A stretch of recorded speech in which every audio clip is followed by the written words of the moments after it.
Congress party పైన జగన్ పైన తిరుగుబాటు ప్రారంభమైంది. ఇది ఉధృతంగా ముందుకు పోతుంది. తొందరలోనే తుఫానుగా మారిపోతుంది.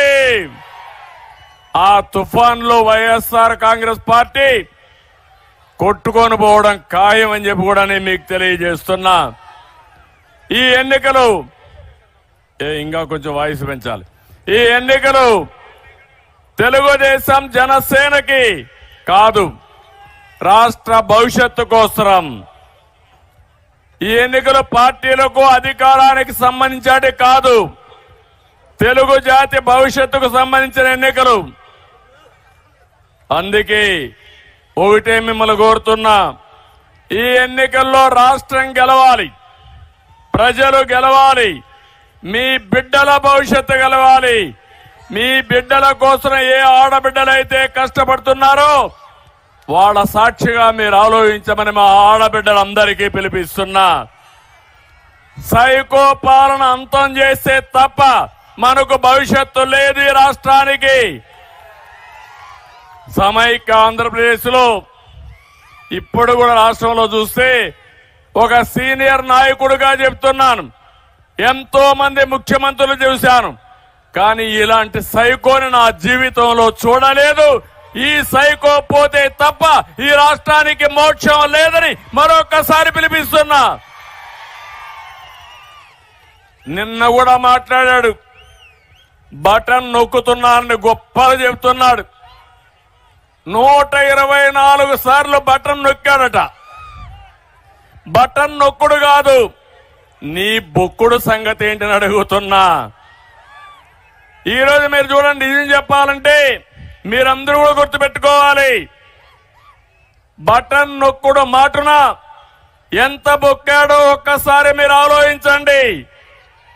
ప్రజల భారం మీ మీద ఎంత భారం వేశాడో ఒక్కసారి ఆలోచించుకోండి. 10 రూపాయలు ఇచ్చేసి 100 రూపాయలు దోచిన దొంగ, గజ దొంగ ఈ జగన్మోహన్ రెడ్డి అని చెప్పి మరొకసారి విజ్ఞప్తి చేస్తున్నా. ఈ జగన్మోహన్ రెడ్డి అడుగుతున్నా, నువ్వు బటన్ నొక్కడం వల్లనే 9 సార్లు కరెంటు ఛార్జీలు పెరిగాయా లేదా అని మిమ్మల్ని అడుగుతున్నా. ప్రతి ఒక్క కుటుంబం నష్టపోయారా లేదా అని మిమ్మల్ని అడుగుతున్నా. 64,000 కోట్ల రూపాయలు భారం వేశాడు. అదే తెలుగుదేశం హయాంలో 5 ఏళ్లలో ఒక్కరోజు కూడా కరెంటు ఛార్జీలు పెంచకుండా నాణ్యమైన కరెంట్ ఇచ్చామా లేదా అని మిమ్మల్ని అడుగుతున్నారు. ఇంకొక పక్కన 3 సార్లు నువ్వు బటన్ నొక్కిన దాని వల్ల ఆర్టీసీ రేట్లు పెరిగాయా లేదా అని మిమ్మల్ని అడుగుతున్నా.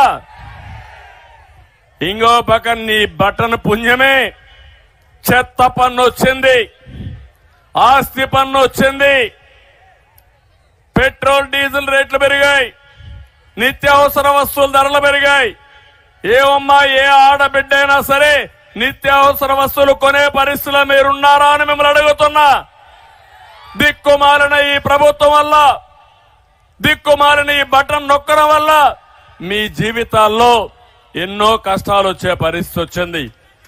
ఈ 4.5 సంవత్సరాల్లో ఒక్కొక్క కుటుంబం పైన 8 లక్షల రూపాయల అదనంగా భారం పడింది.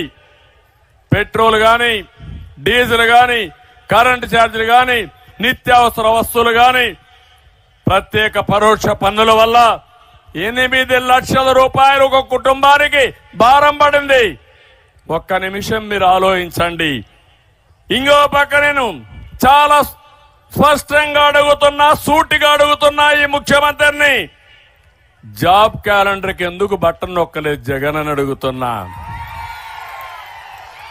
చెప్పావా లేదా అని అడుగుతున్నా. ప్రతి సంవత్సరం జాబ్ క్యాలెండర్ వస్తుందన్నాడా లేదా? 5 ఏళ్ళు అయిందా లేదా? ఒక్కసారి బటన్ నొక్కాడా తమ్ముళ్ళు నేను అడుగుతున్నా. మళ్ళీ అడుగుతున్నా, జాబు రావాలంటే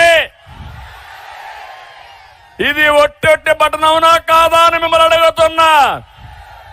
యువతను ఒకటే కోరుతున్నా, ముందుకు రండి తమ్ముళ్ళు, నేను అండగా ఉంటా, మీ భవిష్యత్తు బంగారు భవిష్యత్ చేసే బాధ్యత మాదని మరొక్కసారి యువతకు పిలిపిస్తున్నా. నేను అడుగుతున్నా మా ఆడబిడ్డల్ని, మద్య నిషేధానికి ఎందుకు బటన్ నొక్కలే జగన్? సమాధానం చెప్పు. చెప్పావా లేదా? ఆ రోజు ఓటు అడగనని చెప్పాడా లేదమ్మా మీకు?